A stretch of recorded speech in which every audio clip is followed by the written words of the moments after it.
ræða skólamálin sem að margir heldu að yrði eitt af stóru kosningamálunum í sveitarstjórnarkosningunum. Það eru grunnskólanir sem að tilheyra sveitarfélögunum, ríki rekur framhaldsskóla og háskóla.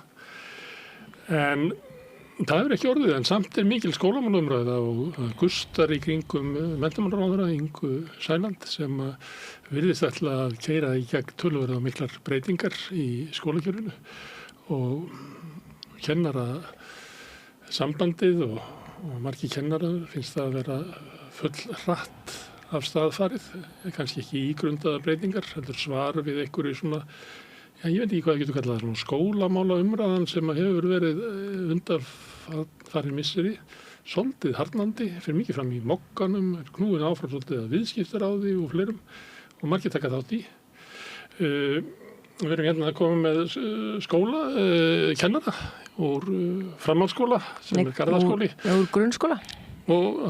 Garðaskóla sem er grunnskóla, er unglingaskóli? Unglingaskóli, það er efri hluti grunnskólans, Ragnheiður Steffensen.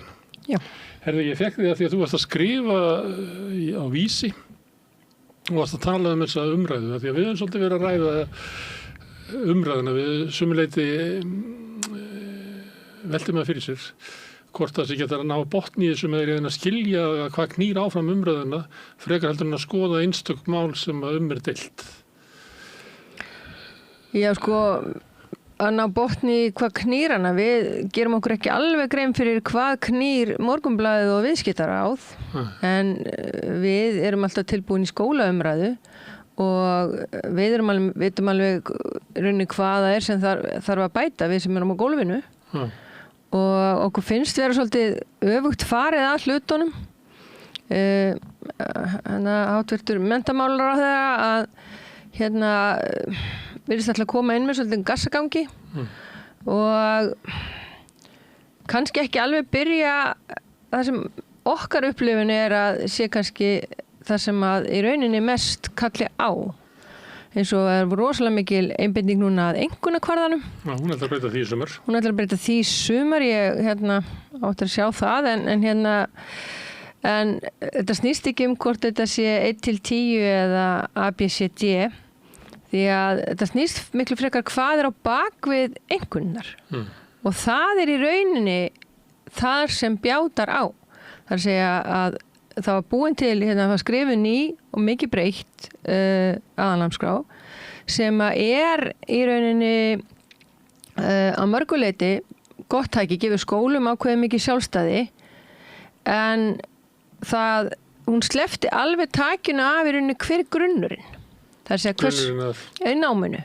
Þú veist, hversu langt á skólinn að fara, til dæmis hvar hittist grunnskólinn, framhaldsskólinn, þú veist, núna í dag getur verið sko ár munur á því hversu langt börn fara í algebru í stærðfræði til dæmis. Það stendur bara mjög einfalt opið markmið og það er rauninni allir að uppfylla þetta markmið. En það bara fer eftir skólum hversu langt er verið að kenna og svo er framhaldsskólinn að taka við þessum börnum og þau eru öll stödd á mismunandi stöðum. En var það ekki álitið vera eftirsóknarvert að það væri svona margbreytileiki í hvernig skólarnir nálguðust? Jú, það er mjög mikil mjög eftirsótt að vera með sjálfstæði skóla. Þetta ógnar samt ekki, það er ákveðin grunnur bara til þess að nám haldi áfram sem þú þarft að hafa. Þú veist, við þurfum að ákveða hversu mikla málfræði er ætlum að vera að kenna í grunnskólanum. Er það stóra, þú veist, eða þurfum við að fara að huga meira að því að vera bara að kenna orðaforða út af því hvernig samfélagið okkur orðið í dag. Íslensku fyrir hnignarni, það sést bara á tölulegum upplýsingur á mínum skóla að íslensku einkunnir farið lækkandi og alls konar svoleiðis. Og teknu tilliti til, það er nú ekki kannski margir og námsgagna innflytjendur í Garðabæ. Nei, það er svona ekki, það hefur aukist en og er orðið töluvert í nýju hverfi Urriðaholts til dæmis. En það er í rauninni ekki heldur, það er bara íslensku umhverfið. Ég er ekki að tala endilega útlendingana sem hafa flust hingað, heldur í rauninni bara, þú veist, þegar ég var alast upp þá var alltaf útvarpið þegar maður verið að búið til matinn og það var ekkert nema íslenska og maður horfði á línulega dagskrá og síðan þegar barnatíminn kom fyrst þá var allt á íslensku.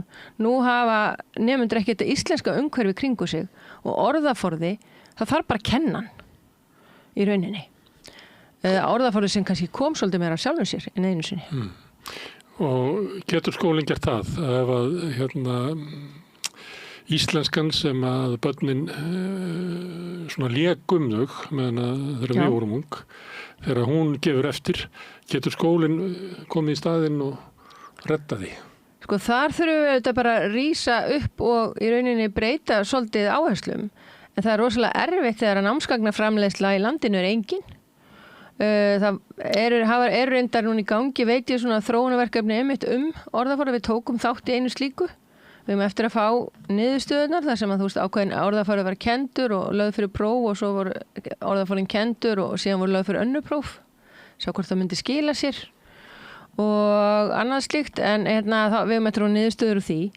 En við sem erum búin að vera þetta lengi í starfi, ég er búin að kenna í 30 ár, að við sjáum bara orðaforðin og bara hversum vel máli fari nemendur okkar eru. Það þau eru miklu betri í ensku. Heldur þau voru áður. Já, það er ekkert alltaf að fara til fjandans eins og stundum er talað. Ég satt í morgun og var að lestrarprófa drengi og þau kunna alveg að lesa, en þeir skilja ekkert endilega það sem þeir að lesa því þeir eru ekki með orðaforðan. Það er bara að lesa stafina, en skilja ekki orðið. En að því ég ætla aðeins að spyrja sama aftur, af því að segjum að, sem er örugglega rétt hjá þér, að það er minni íslenska sem er haldið að börnunum, miklu meiri enska, heldur var áður. Er það raunhæft að skólinn geti unnið þetta upp? Eða lendi þið ekki bara kennararnir í því að þið bregðist okkur ef þið haldið því fram, að þið getið kennt börnunum íslensku þó að þið ekki haldið íslensku að þeim heima eða í því félagsumhverfi sem þau lifi í? Þetta þarf auðvitað að vera samfélagslegt. Þannig þetta þyrfti að vera átak í samfélaginu öllu. Já, þetta þarf að vera setja útvarpið í gangi fyrir Já, og líka bara það, hraðinn í samfélaginu okkar er svo mikill. Og börnum heima hjá sér oft, held ég, nú get ég ekki fullyrt, en held ég að er svolítið svara stundum svolítið í stuttum setningum. Og þegar meðan að börn á máltöku aldrinum, að þá auðvitað átt að svara þeim í heilum og miklum setningum og vera að þjálfa þau. Og þar erum við sem foreldri. Og við þurfum svolítið að vekja þetta upp hjá fólki. Það þarf svolítið að fara einblína á menntun barna og með tilliti til íslensku sérstaklega. Stór hluta menntuni fyrir fram í heimahúsi? Á heimili? Já, en það versta er samt að stærsta hluta máltöku aldursins, þá eru börn í leikskólum. Og þar er mjög hátt hlutfall erlendra starfsmanna sem eru frábæri starfsmenn. En við þurfum að átta okkur á því að við verðum að halda uppi ákveðinni málþjálfun í leikskólunum líka. Er það þannig að ef ég elst upp á heimili þar sem að báðir foreldrarnir tala íslensku en eru báðir í útivinnandi og kannski mikið að gera hjá þeim og kannski minna af svona samtölum á heimilinu heldur áður var og útvarpið ekki í gangi og allt það. Og svo fer ég á leikskóla og þar eru allir á deildinni erlend vinnuafl. Mun ég ekki ná góðum tökum í íslensku? Nú spyrðu stórt, en ég tekka fram að því við erum á svona óvissu tímum og það er svona breytingatími og þá leyfum við þessi kannski að spá í þetta. Já, ég veit að það er gott að spá í þetta. Það eru þetta allir á deildinni og þeir sem eru erlendir, þeir tala oft íslensku einhverja en þeir tala ekki fjölbreyttan orðaforða.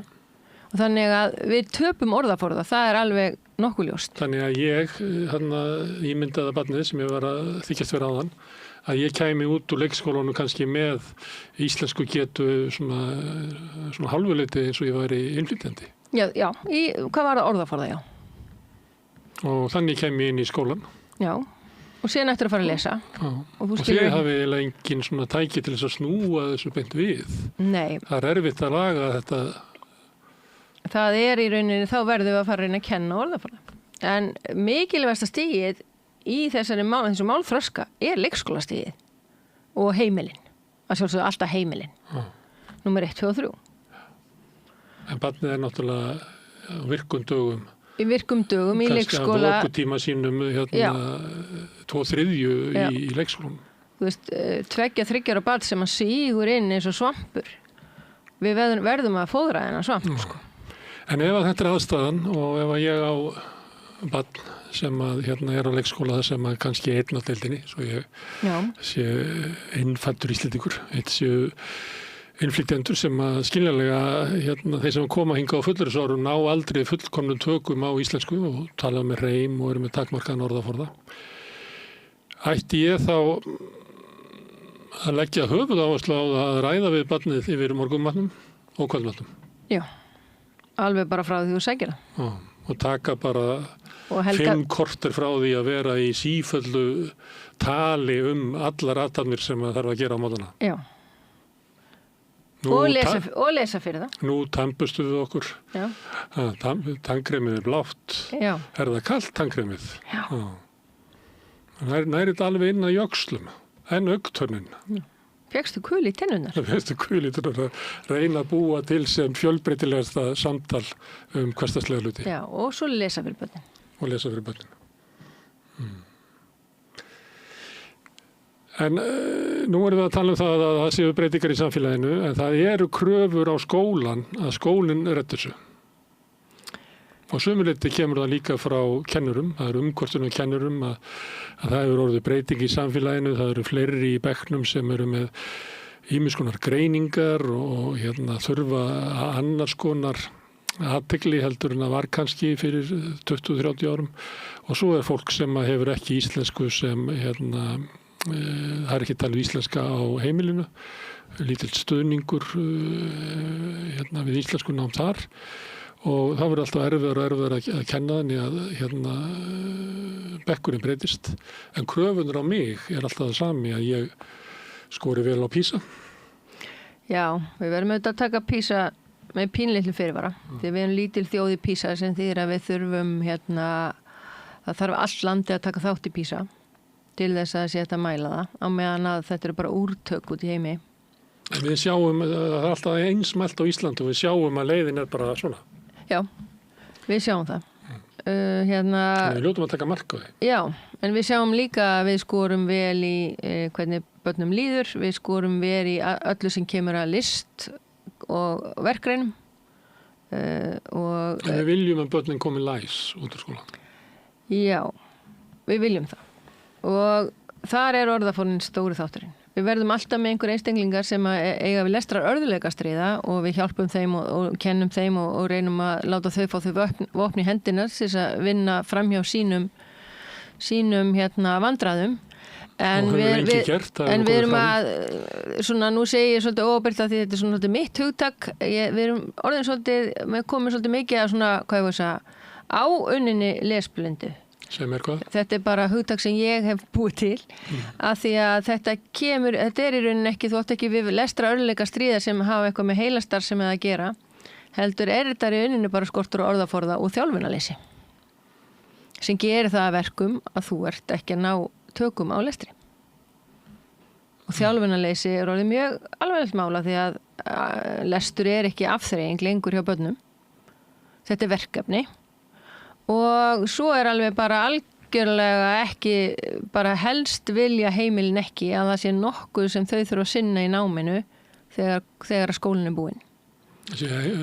Heimanám er óvinsælt hjá foreldrum. Já, og þar með, og heimalestur er orðin bara kvöð í staðin fyrir að vera bara svona eftirfylgni. Og ætti að vera góður tími sem við vorum að ræða áðan að foreldrarnir væru með börnunum að auka orðaforða. Já, þetta er, en það þarf auðvitað bara, viðhorfið í dag er svolítið þannig, mín upplifun á því, hvernig viðhorfið í dag, er svolítið þannig að skólinn má ekki droslega meira vera mikið fyrir öðru félagslífi. Foreldrar eru ofboðslega duglegir að fylgjast með áhugamálum barna sinna, mæta allar æfingar, keppnir, danssýningar, allt saman. Þau eru alltaf með... Stundum og mikið, íþróttar hefur ekki kvartar undan þessu. Já, standa rosalega vel þar og það eru hópar foreldrar og þau eru að vinna þessu og það er frábært, skilurðu. En þegar þú eignast barn, þá er skólaganga hluti af því verkefni sem þú átt fyrir höndum og henni þarf að sinna. Er þetta almenn svona afstaða að foreldrarnir komi og rétt ykkur barnið og þið að kenna því að lesa? Nei, sko, þegar við erum að tala svona, við erum ekki að tala almennt. Þú veist, við erum bara að tala að þessi hópur foreldra er að stækka. En það lítur að vera, fyrst og þetta nefnir, það lítur að vera það stór hópur að skólarnir á einhver leiti láta undan. Eða hvað? Láta ekki undan? Nei, skólarnir nú segir og það er ekkit alltaf að fara til fjandans.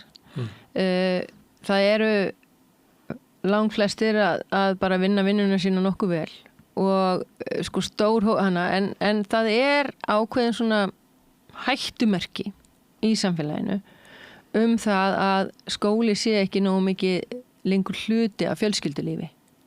Hann er við hliðin á því. Þú veist, þetta er eitthvað sem barnið er að gera og svo er við okkar fjölskyldulíf og það er rosalega pirrandi þegar skólinn er að trufla það. En þú veist, eins og ég segi, þetta er alltaf stækkandi hluti, en þetta er ekki meiri hluti. Ætti heimanám að vera svona góð tenging á milli skóla og heimilis? Sko, ég hef kennt öllum stigum grunnskólans. Þegar ég byrjaði að kenna, þá byrjaði ég að kenna í 1. til 4. bekk, af því að mér varst byrjunin svo mikilvæg. Plús að ég var hálf hrædd við unglinga á þeim tíma. En að því ég var bara rétt nýskriðin að vera unglingur sjálf.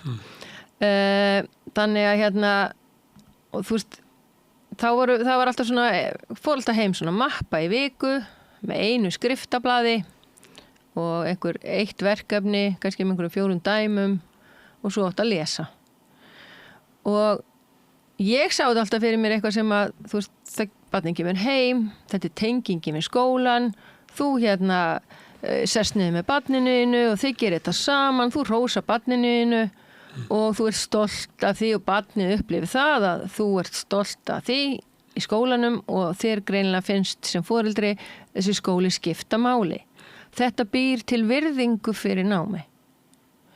Ég er auðvitað ekkert heima hjá fólki þegar að sko það kemur heim með börnin sín þannig ég get ekkert fullyrt hlutina en við erum á svo miklum hraða. Við leifum okkur ekki að njóta litlu augnablikana. Það er það sem ég er svo hrædd að sé svolítið að gerast. En einhver geti talað að svona njóta augnablikana og sagt þess svo að við komum saman fjölskyldan og við borðum kvöldmat og svo viljum við njóta samvista og njóta þess að vera fjölskylda. En svo yngsti, hann þarf að vinna að vera vinnuna. Það þarf að vinna heimanámi í svona 3 korter. Á meðan að við foreldrarnir við erum reynt að aðla okkur þannig að við slökkum á símanum og pössum að yfirmaður geti ekki stólið tímanum okkar. En litli á heimilinu, hann kemur með skilaboð frá þér að hann er bara hellig eftir að vinnunum, eftir kvöldmat. Já, þetta snýst, þetta er ekki 3 korter sko. Þetta er út að tala um að heilli viku hefur átt að skrifa 1 blað. Já. Þú veist, þetta Nei, þú ert með, við nefndum áðan líka heimalestur og lera. Já, en það hefur bara alltaf verið, sko, börn hafa lesið heima alltaf. Þú last heima, ég las heima og við lásum heima. Og þannig eruð við læs. Ég verði að læsa áður en fór í skóla. En þú ert að segja þess að draga úr þessu? Já, ég er að segja að það er nógur tími til þess að eyða í, sko, tómstundi barnanna. En það er ekki nógur tími til þess að eyða í skóla. Það er, sko, og þá segi ég, sko, ég er ekki alhæfa foreldra, bara langt frá því. Ég er bara að segja að þessi hópur er að stækka og það er hættulegt. Ok, samfélagið er að breytast og þá er alveg breytast kröfurnar sem það þyrfti að vera í náminu, til dæmis að þyrfti að leggja áherslu á að kenna orðaforða og annað slíkt. En á sama tíma þá er kannski kennurum ekki treyst fyrir því að aðlaga námið. Það er svolítið svona gegnum gangandi í þessar umræðu eins og menntastjættindir hafi farið með skólakerfið okkar eitthvað út í skurð, lagt áherslu á að börnunum liði vel í skóla og bent á hitt og þetta bara gleymt að kenna börnunum að lesa, reikna og skrifa. Já, hluti af þessu nú bara það að það eru ekki til námsgögn í þessu landi. Námsgagnaframleiðsla hér hefur auðvitað bara verið ef ég var að námynda þá myndi ég námynda engin því að ég er búin að kenna í 30 ár á þeim tíma hafa verið prentaðar búið til 2 sinnum starffræðiefni já, svo öll með að tala við starffræðina því ég er starffræðikennari þannig að þá er ég með besta yfirsýnina þar á þessum 30 árum hefur tvisvar verið búið til starffræðiefni sem að minn skóli kennir, það var til þá, það er bækur síðan 1986 sem við erum að nota. Þar kom inn efni þar sem að voru engin sýnidæmi, það var engin leiðbeinandi kennsla og þetta er bara lesmál, allt og lítið að dæmi. Hver bjó bókina til? Nú, það er eitthvað fólk sem út í bæ sem er bækur. Það er eitthvað fyrirtæki út í bæ? Þetta er bara einhverju sem eru fengnið þess að búa til nám. Það er ekkert... Ríkisútgáfa námsbóka, hétt það ekki? Jú, það hétt það. Það var lagt niður og... Svo er eitthvað af þessu þýtt úr einhverju og stundum eru verkefnin ekki tekin alveg alla leið, þannig við fáum ekki í rauninni allt sem þessi bókaflokkur sem er þýttur, heldur bara tekið, þetta er kannski stórt dæmi einhvers staðar erlendis, svo kannski tekið hluti og flettur heim. Það sem nefandi fær en bóki sem að þið að fá aukalega er ekki með áttu við eitthvað svoleiðis? Nei, ég er að meina, skilurðu, þetta er bara hluti af bókaflokknum, svo ertu með einhverja aðrar, þú veist, það getur verið stundum, en ég hef ekkit sérstaklega rannsakað það, eina sem ég veit að þessar bækur duga enga veginn í hópkennslu. Þær eru misvelunnar. Við reyndum að taka þennan bókaflokk upp einu sinni og þá voru, skilurðu, helling af vitleysum í svörunum. Og illa gert. Þetta er bara ekki nógu vel gert. En hver ákveður að þessi bók sé þýdd og gefin út? Veit það ekki. Bara eitthvað bókútgáfa út í bæ sem að kannski talar við 7 Nei, þetta er væntanlega einhver sem hafi verið yfir þess á þeim tíma. Hvar yfir? Í námsgagnaframleiðslu. Hver tekur ákvarðin í námsgagnaframleiðslu? Í dag... Þú afsakaði ég spyrir svo barn. Já, í dag verði ég að vita, ég hef alla veita, en það er komið, það er svið núna innan menntamálráðuneytis, þetta er menntamálráðuneyti, sko. Sem þarf að samþykkja bókina. Já, sem að stýrir því hvað er gert og það hefur kannski bara verið lítið sett í þetta. Þannig að allt námsefni voru með finnska kennarum dæmi, talandi finna sem er með mjög farsælt skólakerfi. Og þeir voru í heimsókn hjá okkur dæmi, við erum svona Evrópusamstarfi við þá. Og þeir áttu ekki til orð yfir því hvað námsgögnin sem við vorum að nota í öllum greinum voru úrelt. Meira þess að skilur enskubækur sem við myndi halda væri til nóg í heiminum. Þú veist, við erum ennþá að kenna þar sem að Barack Obama er nýjónum forseti, sko. Þannig að þú veist, og þeir áttu ekki til orð hvað mikil tími færi í það hjá íslenskum kennurum að vera að finna til námsefni hér og þar. Þú veist, í Finnlandi eru bara 4 námsflokkar í starffræðibókum og þar með getur skólinn valið þann flokk sem að hentar best fyrir hann að kenna. Og hann getur jafnvel takið það hér og hana, þú veist, þannig að við... Og sífellt verið endurnýja kennsluefnið. Þannig að við erum með, sem sagt, skólakerfið, það fyrir ofbáslega mikil tími hjá hverjum kennara í að rauninni finna til námsefni og hann í staðin fyrir að vera að spá í hvernig hann ætlar að framkama kennsluna eins lifandi og hægt er. Hvað meinar að finna til námsefni bara á netinu? Nei, sko, ég veit til dæmis erum bara alltaf að ljósita kabla úr bókunum sem við framleittir á 1986 og erum að binda þar inn svo það er varvetist nú, svo sem ekki sóa pappir og öðru slíku og það séu betri bækur heldur en eru svo erum við að ljósrita og svo erum við að reyna að búa til reyndar mun gervigreindin að hjálpa okkur heilmikið við erum orðin svolítið vinkonur hennar núna það er að mata hana og segja hennar búið til eins verkefni nema bara öðrum dæmum og þá gubbar hún því út í sér og það er hægt en maður er ekki að tala út að reikna það en þá reyndar. Hún skilur íslensku ekki nógu vel til þess að geta reikna starffræði. Það getur búið til dæmin? Hún getur búið til dæmin, já. Og en hún skilur ekki hugtaki samsetti vextir og eitthvað svona dót. Það er endurmeta námið út af breytingum á íslensku getu nemendana og lestrargetu þegar þau koma í skólan. Það er að auka námsgagnaframleiðslu stórlega. Já. Og það er líklega svona átak að við myndum að heita innviðaskott. Já, ég kom með tillögu og sko það er svona kennara geta sóttu námsleyfi 1 ár og fengið og þá verður það að fara að læra í félag grunnskóla kennara þá þurfa þeir að fara í háskólan og bæta við sig einhverju þar. Jafnvel þó þú sett heimilsfræði kennara þá verður að fara að taka einingar í háskóla. Mátt ekki fara læra einhverja matalist einhverstaðar út í heimi og þess að poppa upp kennsluna hérna. En ég myndi vilja að menntamálayfirvöld myndi búa til námsefnis gerðarleyfi þar sem að reynslumiklir kennarar sem eru búin að finna hvar þörfin gætu kannski í teimum, 2-3 manna teimum, sett fram hugmyndir að námsbókum og sóttum að fá að framleiða þetta og ef að þörfin væri og fjármagn til að þá fengju þeirra ársleyfi til þess að færi þessa vinnu. Og ef við myndum setja svakalega orku í svona verkefni að þá gætu við á skömmum tíma snúið þessu við og útvega skólanum betri verkfæri hendurnar.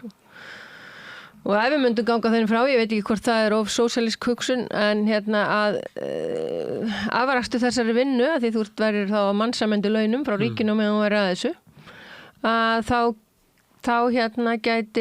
væri þetta eign ríkisins en ekki höfundaréttavarið og þar með væri hægt að væri allar endurnýjanir og breytingar og bætingar mjög auðveldari og þar með verður við komið minna kostnaðar samt kerfi. Höfundaréttur eitthvað vandamál í þessari nýtingu á námsskólum?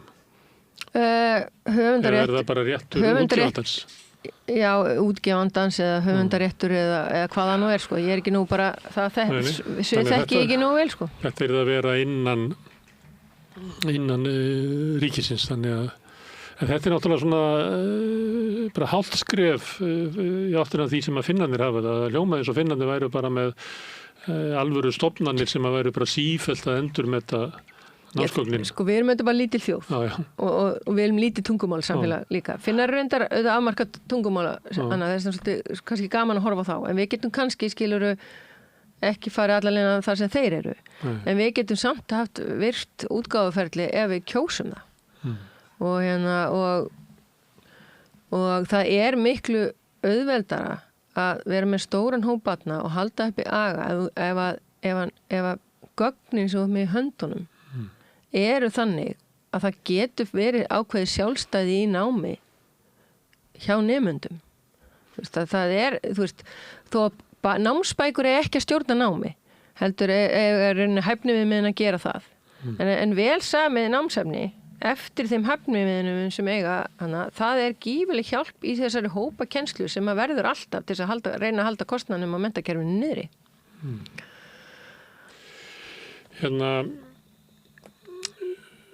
Eitt sem að hefur verið svona kemur svona hluta því þar sem að maður á að efast raunverulega getu menntastjættana til þess að móta menntakerfið. Sem að, ég veit, og það er sama gildi stundum í umræðinni heilbrigðisstéttirnar, að við getum ekki treyst læknunum og hjúkrunarfræðingunum fyrir Landspítalanum, heldur þurfa að vera þar einhverjir MBA-menn með viðskiptafræðiþekkingu sem að segja fagstéttunum hvað þeir að gera vegna annars fara fagstéttirnar með þetta allt í einhverja vitleys og verður tóm sóun. Það er svolítið svona hluti af því sem er haldið fram í almenn umræðu, svona tilfinningi sem er skilin eftir að það verða stjórna kennarunum að þannig fara að kenna einhverja vitleysu. Eitt af því sem hefur verið nefnt sem dæmi að því vorum svolítið að tala lestur á þann var að það hafi verið breytt aðferðir við að kenna lestur og þær aðferðir bara gagnast ekki neitt. En inn í svona kerfum þá má náttúrulega koma upp svona dæmi þar sem að í einhverju tísku eða eitthvað þá færist áherslan eitthvað sem hann átti bara ekkert að gera og menn bara jafna sig og ná henni tilbaka. Er það voru teknar vitlausar ákvarðanir það hvernig var staðið að lestarkennslu? Ég er ekki alveg í stöðu til að leggja þann dóm. Ég var farin úr ég kendi börnum bara að lesa til hljóðaðferðinni. Íslenska er mjög hljóðrétt nám og ég vitna bara frekar í það sem hann og fólk ætti að taka mark á því sem hann Hermundur Sigmundsson hefur verið að segja lestrarkennslu. Hann talar að mikilvægi þess að kenna hljóð. Ég hef ekki heldur átt barn sem hefur farið í gegnum þessa aðferð. Þessar nýju aðferðir, sko. En ég veit að í Urriholtsskóla er verið að í Garðabæ er verið að kenna eftir mjög spennandi leið, svona svolítið færnimiðu leið, blandaðir hópar í lestrarkennslu. Svo er alltaf þetta byrjendalæsi sem talað sem sagt eins og það sé einhver djöfullin eins og oft í lýsingunum. Börn læra að lesa ef að því sinnt og þau eru þjálfuð. En ef orðaforðin eins og ég er búin að segja endalaust hérna ekki til þess að styðja við lesturinn, þá verður lesturinn brölt. Við ættum svolítið aðeins að fara að skoða málþroskan meira heldur en akkurat tæknina. Þetta er alveg viðurkenndar aðferðir. Spurningin hvort að séu þarf fyrir þar í svona hljóðrættu tungumáli. Enska til dæmis ekki svona hljóðrætt tungumál og það sko eðlilegt að það sé alls konar kannski öðruvísi aðferðar að nota þar til að kenna lestur. Þetta kemur úr enskumælandi samfélum ef ég að fara rétt með því held það. Samt ekki viss. Sko hljóðaðferðin hún virkaði alveg og hún örugglega notuð í sambland sko.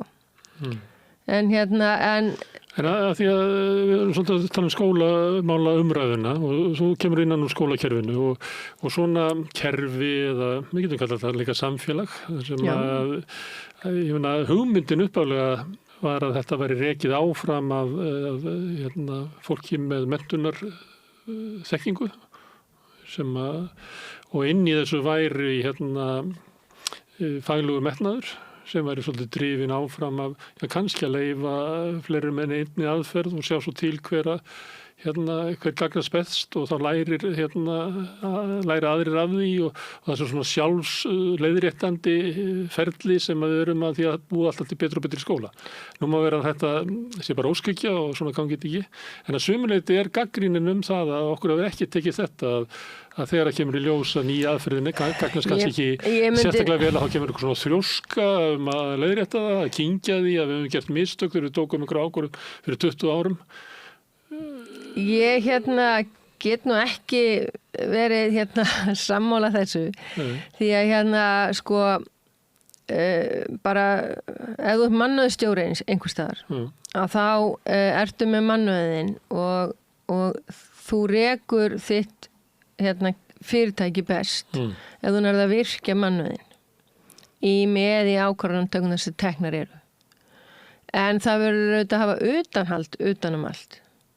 Og utanumhald menntamála yfirvalda hefur mögulega ekki verið nægt því að skólar eru alls konar. Þeir eru litlir og stórir og litlir skólar þeir byggjast svo rosalega uppi á þýðinu sem í þeim meðan stærri skólar það alltaf meðaltalið alltaf svipað einhvern veginn af nemenda þýðinu sem þeir fá. En hitti bara svona, í þessum árgangi þetta svona, næsta árgangi þetta öðruvísi. Þú er með svona litlar einingar. Litlar einingar í litlum sveitafélögum. Og kannski hafa ekki einu svona peningana til þess að reka þetta eins og stóru sveitafélögin geti gert. Samsetning foreldrana getur líka verið öðruvísi. Já, samsetning. Það verið bent á það að ef það væri leiðrétt fyrir stéttamun að þá væri munurinn á milli höfuðborgar og landsbyggðar ekki eins mikill og hann sýnist vera í PISA. Já, og það alls konar svona. Og sjálfstæði skóla mikilvægt og að virkja þann mannauð sem þar og eflan með því að koma með nýja öfluga inn. Það ekki mistakaskref að sjálfstæði skóla ekki mistakaskref en hins vegar að setja ekki aðeins stífari stefnu grunninn. Það að segja hvert erum við að fara, hvar líkur grunnskóla og hvar byrja framhaldsskólinn. Þannig að við séum ekki öll á sikkurum stað og við höfum allir verið á góðri leið.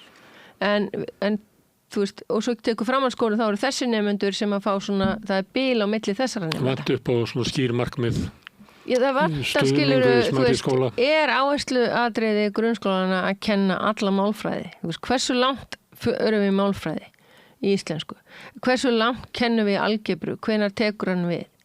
Þú veist, hæfni við með aðalnámskrá fyrir að þið svo auðvelt fyrir mig að tala um starffræði, því starffræðikennari. Að nemandi geti einfalda stæður og leyst jöfnur. Þú veist, flóran á stæðum og jöfnum bara Hvað eru stæður? Stæður þú veist ekki hvað eitthvað þú bara einfalda skilur. Þetta var ekki til þegar ég var í skóla. Jú, þú bara vissir ekki að hétu stæður. Þegar í jöfnum þá finnur hvað exið og í stæðum þá ertu bara með eitthvað flókið sem þú ert að einfalda hana og svo ef einhver segir eitthvað exið þá getur þú fundið út hvað þetta er. En sko það sem gerist... Þetta getur náttúrulega verið mjög mismunandi flókið dæmi. Já, og sko það er allir að uppfylla þetta litla viðmið af því það segir ekki neitt meira. Þannig að það er allir búinir allir nemendur sem geta leyst einhverja stæður, einhverja jöfnur. Þeir yfirgefa grunnskólan en svo koma þau í framhaldsskólan og það er gat. Ég hef heyrt í samtölu við kennara að það sé eiginlega frekar þannig að sko útskýringarnir í námskránni séu eiginlega of miklar.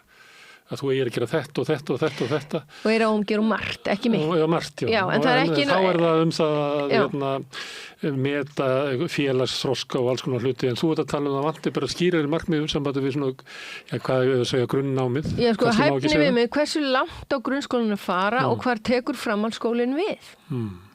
Og síðan þurfum við að leiða, við erum einhverjum milli við mig, þannig að, þú veist, yngsta sigi þarf að vera komin hingað. Og við erum með hæfniviðmið en þau eru mjög opin og þannig að þú sko skólar geta upplifað að þeir sé að uppfylla sömu markmiðin en getan á milli nemandana í fæinu er mjög mismunandi. Eitt er að vera með svona skýr markmið. Þú nefndi líka utanumhald og utanumhald er oft þannig að til þess að geta haldið utanum hvernig námið er í ólíkum skólum að þá þarf ég að fá mælingar á því. Þess vegna þarf ég að fá PISA og ég þarf að fá samrænt próf og ég þarf að fá sem allra mesta prófum og það sem þarf að vera að mæla er svona sem er raunverulega vera að mæla sömu hlutun á milli skóla. Þannig að ég hef bara áhuga við í eftirfylgninni minni hvað mörg orð á mínútu og eitthvað slíkt en hvernig barninu líður í skólanum, þú getur með það allt öðruvísi heldur en kennarinn upp í Breiðholti eða á Súgandafirði. Þannig að ég hef engan áhuga á því. Ég hef bara áhuga á því sem er sko mælanlegt, sannarlega mælanlegt. Og það sem er mælanlegt að það er það sem er gert og fókusin verður þá svo, mér finnst þetta að vera svolítið svona stemmingin á bakvið viðskiptaráð og Mokkan og kannski Ingu Sæland að við mælum þá bara það sem er sannarlega mælanlegt. Lestrargetuna stærðfræðiþekkinguna og sleppum þessu hvort að barninu líður vel eða hverju félagsþroski þess og hendum því bara. Já, þetta get ég lesið út úr að sé krafan og maður reyna að átta sig á því hvað knýr þetta áfram. Við veitum ekki hvað knýr þetta áfram en þú veist, ég veit ekki hvort þetta tengist, stundum er ég að segja byrju, hvar erum við stödd í kjaraviðræðum akkurat núna, er þetta til þess að berja kennara niður, þú veist, ég veit ekki hvað knýr þetta áfram, ég verð alveg viðurkenna það, við erum eiginlega alveg furðulostin sko, og og því að sko, ég er ekkert á móti mælingum, ég er starffræðimanneskja og en það má ekki verða þannig að eina sem skólanir einblíni á er að uppfylla mælingarnar og við förum aftur í bara eitthvað algjört drill þar sem að nemendur voru sátu bara og leistu verkefni og blaði. Ákveð ekki, þá kunnu krakkarnir að lesa. Já, þá kunnu þau ekki að vinna saman, skipuleggja sig og þróa með sér það sem að atvinnulífið er að kalla eftir. Ekki ef þú hlustar á viðskiptaráð, ef að viðskiptaráð er Já, ég veit ekki talsmaður atvinnulífsins. Ég veit ekki, það er líka til samtök atvinnulífsins. Ég held að þau taki ekki þátt í þau eru geta verið skólakerfið. Nei, og svo, það er samtök iðnaðarins eru hins vegar mjög góð stuðningsaðili við skólakerfi. Sko stóru málin, já, en þessi stóru málin er hins vegar er að við þurfum að fara að byggja upp iðgreinamálið. Þú veist, það er það sem að menntamálaráðherra ætti sérstaklega að vera að snúa sér að. Okkur vantar námsbækur. Það snýr að beint að menntamálaráðuneytinu. Í aðalnámskrá grunnskóla er einkunnakvarði A, B, C, D og C+ og B+ í þessu þetta er einkunnakvarði sem var settur þarna af ástæðu af því að við viljum við vera með þennan stanslösa mitt barn er betri en þitt barn. Já, samkvæmt skoðanakonunum og Inga Sæland vitnar í það og segir að bara krakkarnir vilja það. Já, en sko skoðanakannarnir byggjast á því að núna er þetta búið að vera það sem gerðist með hennar mælikvarða er að hann var ekki í aðalnámskrá grunnskóla stendur að við lok grunnskóla á að gefa að þið átt að gefa skólanum frjálsræði. Það var átt að gefa í þessum bókstöfum. Það var ekkert talað um hvernig átt að gera hitt.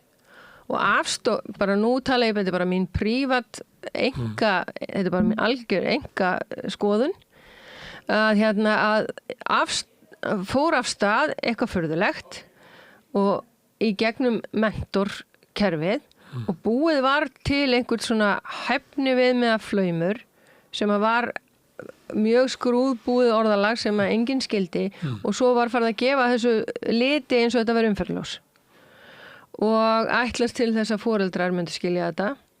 Sko, kvarðinn ABCD hann var aldrei notaður. Hann óbúslega leiðbeinandi einmitt fyrir foreldra. Það er bara þannig að barnið þetta með B þá er allt í góðu. Það er bara góður leið og svo getur þú sem foreldri velt fyrir þér, þú veist, getur það mögulega gert ennþá betur.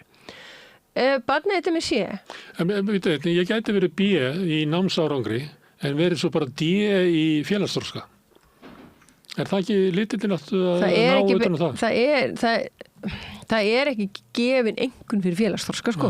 Ekki skóla, sko. Nú, ég hef verið með kennari sem voru að kvarta yfir því að þegar þeir var ekki af einhvernir að þá þurftur að taka tilliti til svo margra þátta og suma sem að þeir sögðu sem svo ég bara hef enga aðstöð til þess að leggja mat á þetta. Já, ég er alveg sammála því og eins og ég segi, ég talaði með þessi hérna en ef þú skoðar núna hæfniviðmiðin í starffræði og þá eru þau bara svona, þau eru bara ekki nógu lýsandi en þau eru þarna.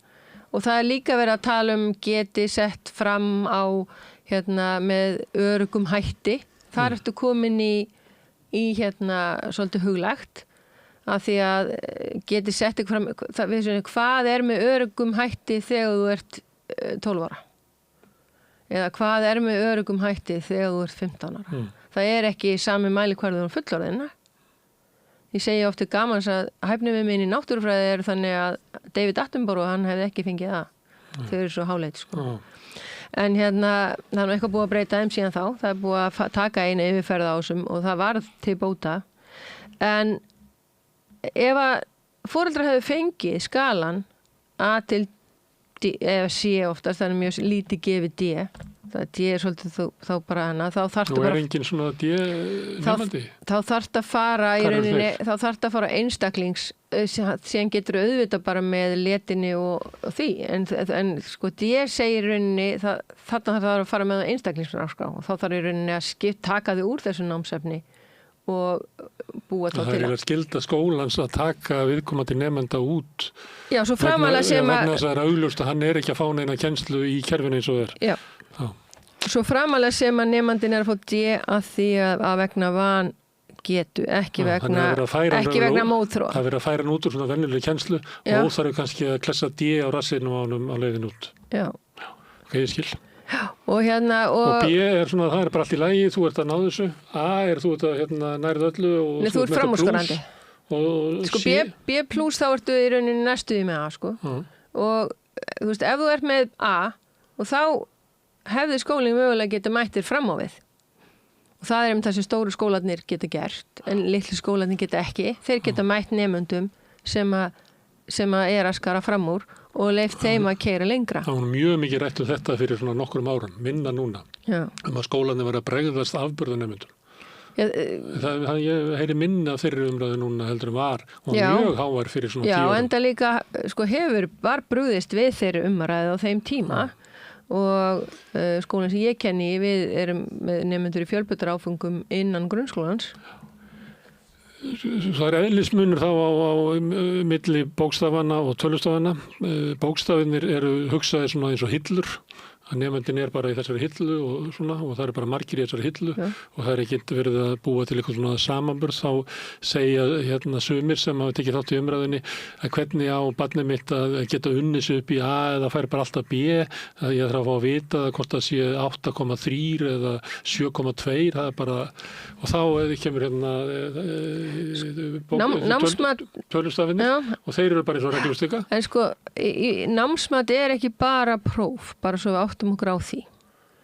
Það, þú veist, þeir sem að vilja tölustafinn vilja að það sé svo. Já, þeir sem að tala þetta eru einstaklingar sem voru í skóla fyrir mjög mörgum síðan og það hefur bara ýmislegt breyst og til þess að búa til allt þetta fólk sem að kemur með þessar alls konar flottar hugmyndir inn í og að búa, þú veist, það eru börn að næstu komin með einhverja fyrirtækja hugmyndir þegar þau eru ennþá bara 16-17 ára og þú veist, þannig að þetta hefði ekki gerst í því kerfi sem þeir eru að tala og við viljum nýsköpun í þessu landi og og þá eigum við að vera að þroska þá hæfni líka og ég auðvitað í þessu fagi sem heitir stærðfræði sem auðvitað bara tölur og það er ekkert mál fyrir mig að hoppa úr á milli kerfa og bara segja mig í hvað einhverjarkerfi ég á að gera og ég hanna það bara kringu stærðfræði en við erum bara með alls konar bara önnur fög eins og náttúrufræðin, þú veist, þau eru að gera rannsóknir, þau eru að gera tilraunir,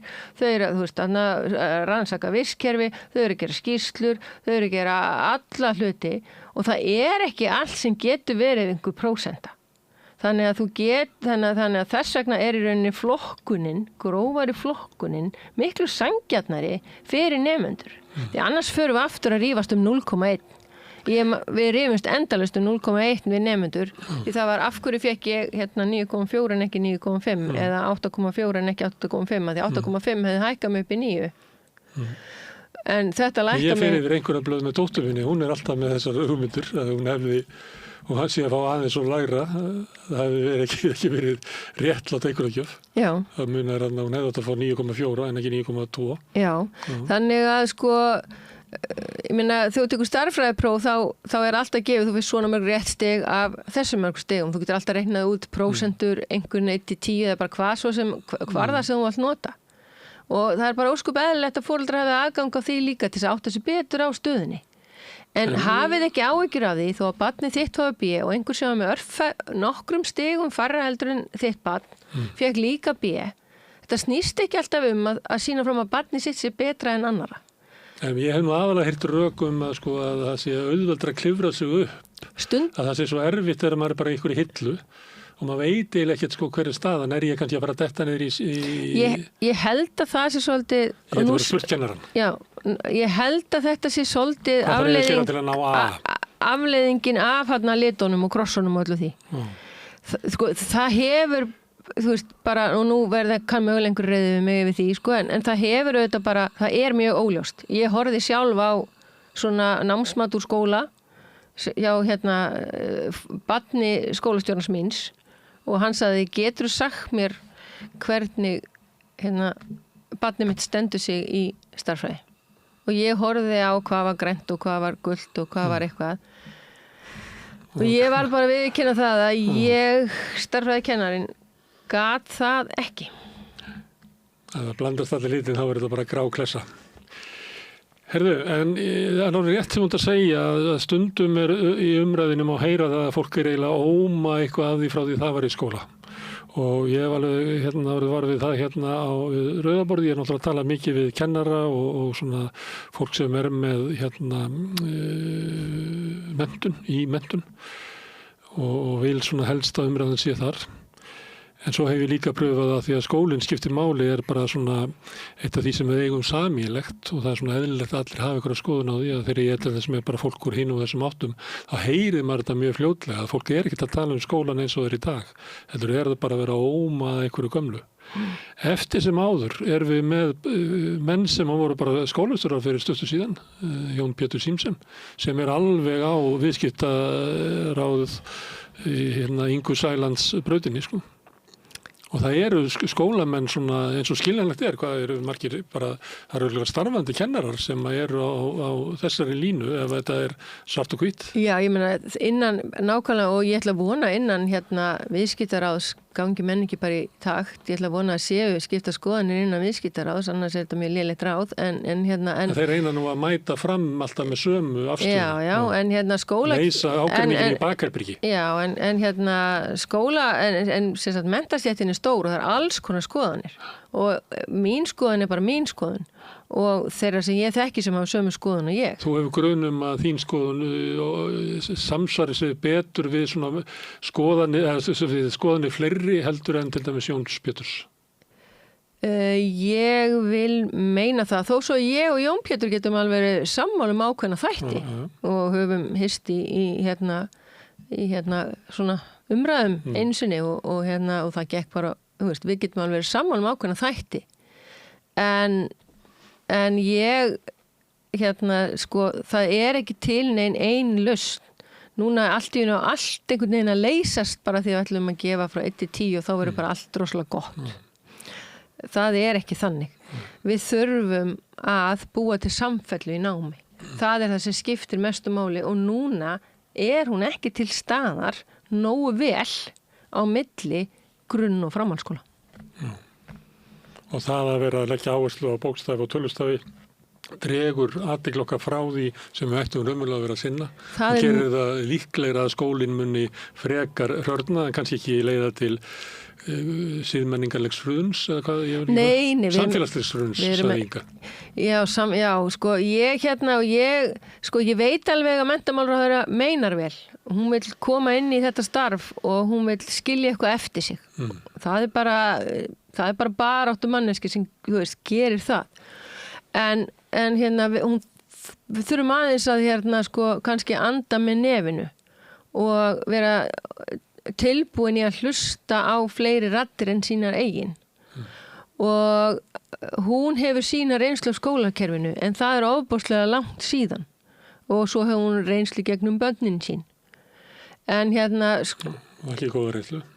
Ég hef ekki sett mig inn í hana. Hún var í átökum með skólastjóra. Já, ég hef ekki og það sem sagt, það hafa verið að hlusta á foreldra samfélagið líka þó svo að ég gagnrýni oft foreldrana fyrir að vera ekki að sinna hlutunum nógu vel en þá foreldrum samt umhugað hlutina og foreldrar eru almennt ánægðir með flest í skólanum.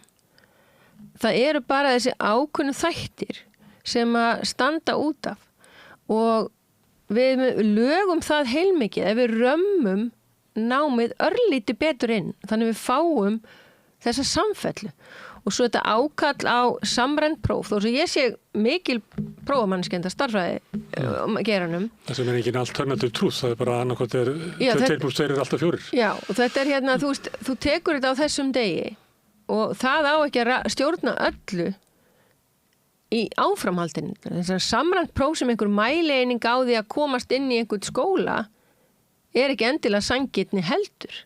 Því að það tekið á einum degi og þú getur átt slæman dag bara í þínu lífi og þar með bara niðurstaðan allt annur heldur hún segir ekki til stöðin í námi. Þú vilt ekki segja þetta bara eins og lýðræði, þetta kannski ekki fullkomin aðferð en þetta besta sem við höfum.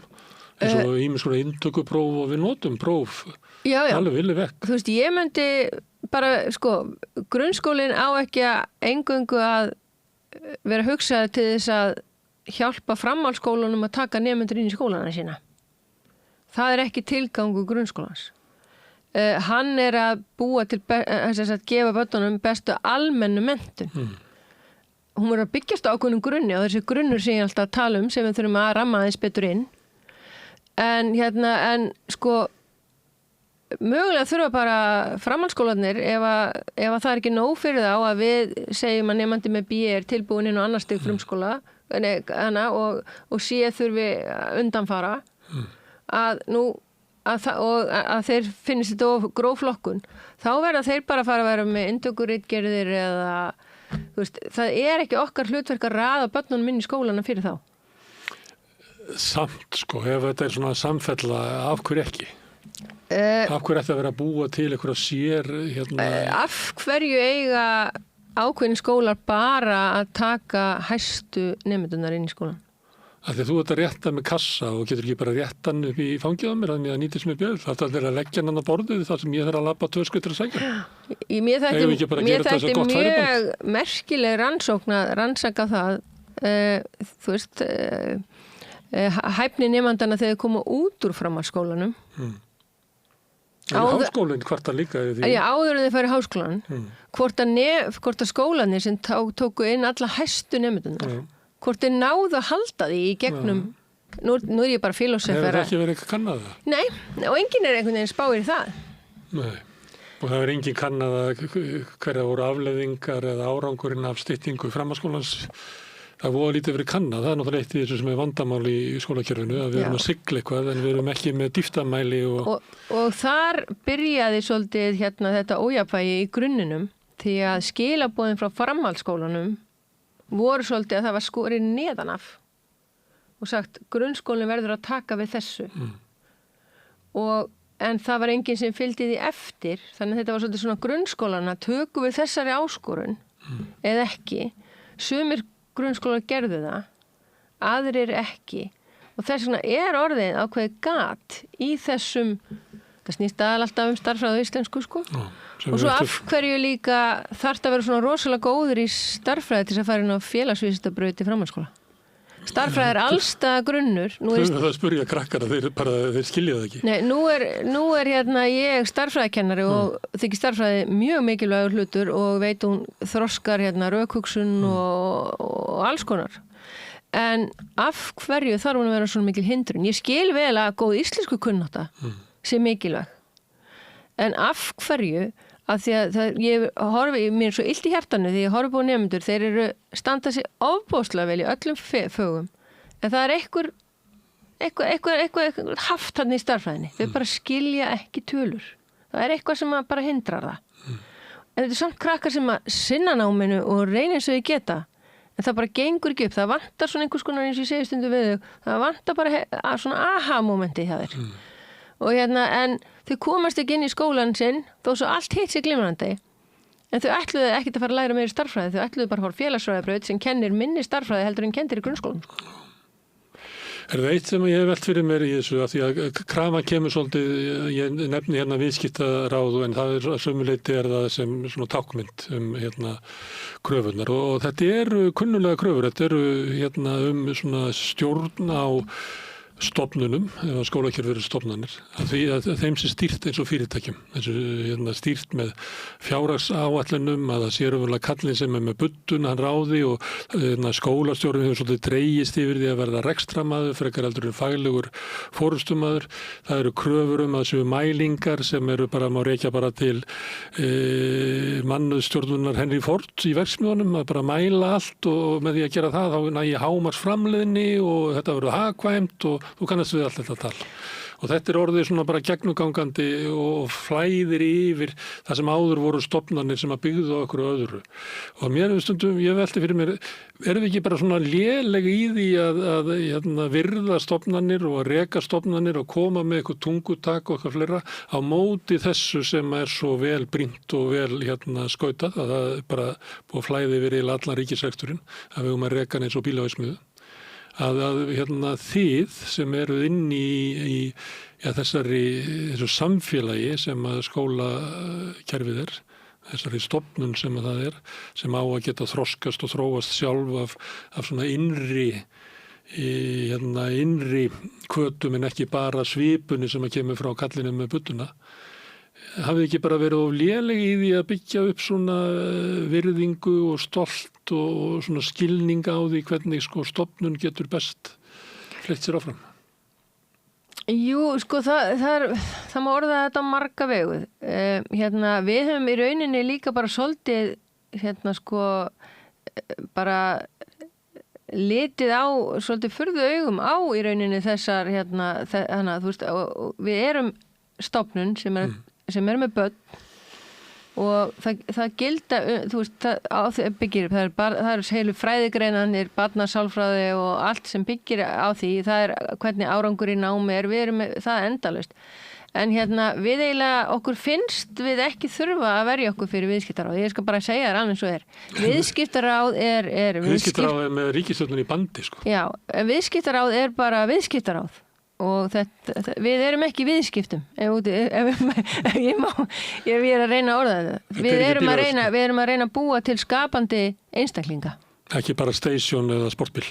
Nei, við erum ekki bara að framleiða eins marga fyrir þessar, við erum ekki að framleiða við erum að hjálpa til við að móta einstaklingin til þess að hann geti orðið það besta sem hann getur orðið. Já, en ef að þið viljið að hafa það þannig að þá þurfum við að taka þátt í almennri umræðu þar sem að við erum í sameiningu að móta samfélagið og væntingar okkar til þess og fleira og ef að svo er suma endaváttar að viðskiptaráð að það sé svo sterkt og öflugt að það nái svona næstu í þrottnandi stöðu í fjölmiðlum, ekki bara inn í mokkanum og maður sér svona þáttaraðir og rúf sem að augljóslega eru sprotnar upp úr þessu sömu hugsun. Maður sér kannski 10-15 kastljós á ári skólamál, það sem er meir og minna alltaf spurt út frá sjónarhorni viðskiptaráðs. Þannig að ég sé ekki betur en að þið séu svolítið að tapa og þá kannski er ekki klókt að vilja bara ekki taka þátt í umræðinni af því að hún er eiginlega ekki boðleg. Já, við erum svolítið að reyna að snúa umræðinni. Ég er reynd að vera dugleg í því. Skrifaði fullt af greinum í blöðin. Það er kominninga út af því. Já, kom einn í gær líka. Misti kannski af henni en sko ég veit ekki, ég myndi bara vilja að sjá faglegri vinnu frá menntamála yfirvöldum í rauninni tækla þessa hluti líka þú veist, sko viðskiptaráður eru bara ágætt til síns brúks en það er ekki að stýra skólamálum þeir nálgast þetta þannig að þetta muni keyra hagkerfið koll ef áframhaldi sko það er búið að vera svona svolítið verið að finna gamla blaðaúrklippur þar sem skólamál og það var eitthvað 1980 eitthvað þá var sama bölsinin hún er ekki ennþá orðin sko við erum lítið samfélag og allar mælingar á eru erfiðar af því að við erum lítið þýði miðað við alheiminn, mjög lítið þýði. Það eru ákveðin teikn á lofti það að íslenskan geti verið að valda okkur vandræðum í orðaforðunni allt þetta. Við þurfum átak þar. Við þurfum átak þar. Það er ekki að því að skólinn hefur ekki staðið sig, það er bara að því að samfélagið hefur breyst. Og þetta er stór átak, þetta er ekki ná að senda bara eitthvað poppara hringir í kringu landið Nei, með einhverja frasa Nei. Þetta er Við þurfum að ákveða milljarðaverkefni sem þarf til þess að berga íslenskunni Já, við þurfum að standa upp fyrir íslenskunni sko. Það er það sem við þurfum að gera og það er verið að vinna ákveðin skref einhvers konar, þetta er allt voðalega lítið Við vorum að taka þátt í einhverju eins og ég sagði orðaforða einhverju svona prófa orðaforða kennslu og eitthvað annað þannig að skólinn er að reyna sitt en við þurfum sko skýrari já við þurfum eiginlega að fá samfélagi með okkur í þetta við þurfum að vekja foreldra til umhugsunar tungumálið og það umhverju sem barnið er í Herðu, látum þetta vera lokaorðin, Ragnheiður. Takk fyrir komuna og gaman að ræða við þig skólamál. Takk. En við ætlum að halda áfram við rauðaborðið, við erum alltaf að skilja samfélagið okkar og okkur sjálf í leiðinni. Næsti kafli eftir augnablik. Frjáls fjölmiðlun á í vök að verjast, allstaðar, ekki bara á Íslandi. Peningavaldið og sterku hagsmunaöflin eiga greiðan aðgang að stjórnvaldi og fjölmiðlum og eiga jafnvel sína eigin fjölmiðla. Þess vegna er samstöðin svo mikilvæg. Hér er pláss fyrir allar raddir, málin eru krufin til mergjar og samtölin eru stór og innihaldsrík. Samstöðin er mikilvægt lýðræðistæki. Ég heiti Kristín Helga Gunnarsdóttir og ég styð samstöðina. Ódýr og öflugur miðill 40.000 manns sjá eða heyra þætti samstöðvarinnar í hverri viku. Ef þú vilt auglýsa, sendu póst á samstöðin@samstöðin.is.